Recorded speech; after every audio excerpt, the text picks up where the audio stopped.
my one and only. My favorite movie of all time is The Bridges of Madison County, and for years I'd intended to visit the two major locations from the film, Francesca's house and the Roseman-covered bridge in Winterset, Iowa. Finally, in 2016, after a long vacation in the neighboring state, I decided to detour through Iowa on my way home so I could finally check out those places. My first stop in Madison County was the house which in the film had belonged to Francesca, but it was gated off and so I could only take pictures from a distance. I took what shots I could and got back in my car and set my GPS for Middle River and the Roseman Bridge, some 30 minutes away. By this point, it was evening, and rural Iowa was quiet and soft in the sunset. Arriving at Roseman Bridge, I was so happy that not only was it everything I would hope for, but no one else was around, so I was going to be able to take photos of it and actually walk across it. It was such a lovely evening, 70 degrees, no wind, and the birds were singing and the sun finished dipping below the horizon. I parked the car in the gravel directly before the bridge, and after getting out, spent some time reading the historical signs as insects buzzed somewhere along the riverbanks. Finally, I was ready to start taking photographs, and I couldn't wait. After taking several shots from the outside of the bridge, I was excited to actually get inside and cross over, and as I approached, I couldn't help but notice all the graffiti left by those who'd come before me. I read several of the names, dates, and inscriptions, and then began to cross the bridge. And the moment I was fully inside, a sense of uneasiness came upon me. In my enthusiasm, I dismissed the feeling as the result of being alone in a rural setting and about to enter an enclosed space that was beginning to get dark. But the further I went into the bridge, however, the more a sense of unease consumed me. About a quarter of the way in, it began to sound like the wind was blowing hard outside and the bridge began to creak a lot. Rationally, I told myself it was a wooden bridge and wood creaks, but it stuck with me that there had been no wind outside whatsoever just a moment before.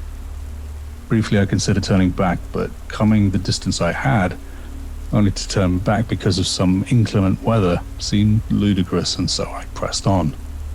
As I got to the center of the bridge, it began to tremble, and I mean full-on shake. It wasn't just my perception either. Small pebbles and dirt and what I think was dried bat guano was bouncing up and down on the wood floor in front of me. Still, I was trying to be rational and found myself wondering if perhaps the bridge was unsafe and they'd forgotten to signpost it. Didn't make any sense, of course. They would have closed it off, at least put a sign up. I literally thought the bridge was going to collapse into the middle of the river and me along with it, so I walked faster.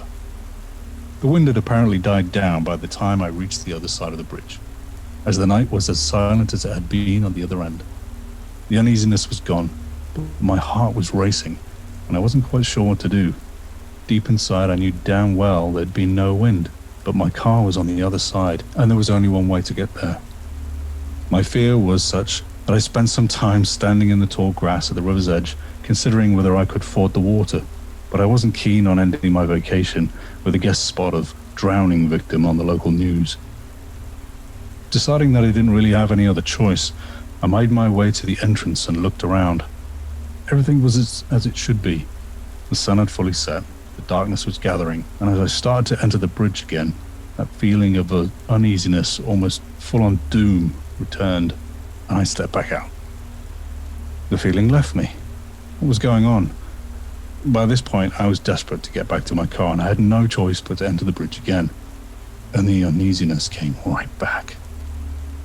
Walking as fast as I could, head down and arms swinging, I kept internally pleading for there to be no shaking this time. As I reached the center of the bridge, that sense of doom became stronger and stronger. The hair on the back of my neck stood up, and it felt as though someone else was there with me. But there was no way I was going to look around and find out. As I passed the midway point of the bridge, I actually heard and felt something fly over the top of my head and touch my hair. At the same time, a blast of cold air hit my entire body. It was like walking past an air conditioner. Was it a bird? A bat? Who cares? I took off running. The moment I was safely on the other side of the bridge, that uneasiness faded and I ran to my car. I don't have a reasonable explanation for any of it, but I do know that will be my one and only trip to Roseman Bridge. Mongrel. I live in the rural town of Port Hedland, and 2 weeks ago, something happened while I was out on a walk. It was about 5:30 in the evening, and I was alone. Ordinarily, I walk with my dog Dennis, but he was unwell at the time and didn't feel like going any further out of the house than he had to. Port Hedland is a coastal town near the northern end of Australia and is prone to heavy rain from cyclones. The annual torrents require an extensive system of ditches running through the town to drain water off the roads. There also tends to be a lot of empty land between blocks of houses, massively overgrown with weeds that are only occasionally burned or trimmed away by the council. I was walking along a narrow concrete bridge when I heard heavy breathing from the ditch below me.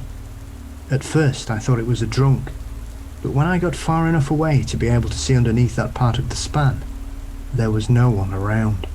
More relaxed and curious now, I walked back onto the bridge to ponder the origin of the sound, which promptly resumed. This time, I boldly leaned over the railing and looked right under the bridge, seeing nothing more suspicious than empty beer cans, discoloured in the sun. I straightened up, and just then, stinking hot breath blew in my ear. I felt fear, pure, unadulterated fear. There was no obvious source to the smell, but it stayed with me, and the heavy panting continued. In an instant, I recognized the smell, the rotten flesh smell unique to the breath of a dog on a bloody diet. My mind went back to another walk, one Dennis had come on, when we'd come across the path of a huge feral mongrel that had bared more of its teeth the closer we got. Had it returned? Before I could think much more about it, there was a sudden invisible pressure on my chest. I expected paws, but didn't quite feel them. Even now I can't quite discern the shape of the force that held me, whether I was restrained by paws, claws, hands, or something flat. A vicious howling erupted in front of me. Thoughts of the dog filled my mind, until I couldn't even see where I really was. All I saw was that killer mongrel from my run with Dennis, peeking his nose out of the bush, coolly deciding how close he would allow me to come before he lunged. Unable to think straight, I imagined that this is what was supposed to have happened, that I had fluked my way out of some cosmic debt, and now the collector was knocking. Then it was gone. I didn't move for some time. 7 Bridges. Years ago, when I was very young, a member of our family died and we had to travel by car to attend the funeral. We left our home in Manila the same evening we learned of the death. My father, mother, and I squeezed into the family car with as much luggage as could quickly be packed. At the time I was only 5 or 6, so my memory is hazy, but I'll tell you the story, which is based not only on my memories, but my mother and father's, as best as possible. We were headed north that night, in the direction of Bayambang, along a 2-lane road that wound through a forest of balete trees. At some point, my mother thinks near Tarlac, we passed by a gas station, then 7 different bridges. My father hadn't made the trip in a long time, and didn't remember the way, so after taking the wrong turn several times and ending up back at the gas station, he decided to try the bridge. Partway across, he spied a boat full of people, with one of them holding a lamp. So he pulled over and got out of the car to call down and ask directions. As he did, the light vanished into thin air, and so did the boat. After this, the car refused to start. Mom decided we needed help and that we should try one of the country houses we'd seen along the way. Together, the 3 of us walked down the empty 2-lane road back in the direction we'd come from. The only sound apart from our footsteps was the croaking of frogs, hundreds of them from the sound of it. After a few minutes of walking, we were not alone anymore. A red Volkswagen full of men seemed to be creeping up alongside us. Stranger than that, though, the men were all dressed in gray suits and had no faces. Before we could panic about this, the car simply vanished, like it had never been there. Afterward, we walked faster, only to have yet another vehicle turn up behind us, driving slowly. This time it was a 10-wheeler truck, which you would not expect to see on such a narrow road, and again it was driven by men in gray suits. It too vanished after only a few seconds. Mom and Dad started to panic, though they tried not to let me see how unnerved they truly were. Just as things were reaching a boiling point, we came to one of the houses we had seen driving past. Dad knocked and explained our situation to the gatekeeper who answered the door. He asked if it would be possible for us to stay until morning, but was told no. According to the gatekeeper, the house was already full, and when Dad looked past him into the living room, he said that laying on the floor were more people like we'd seen in the cars. Gray suits and no faces at all.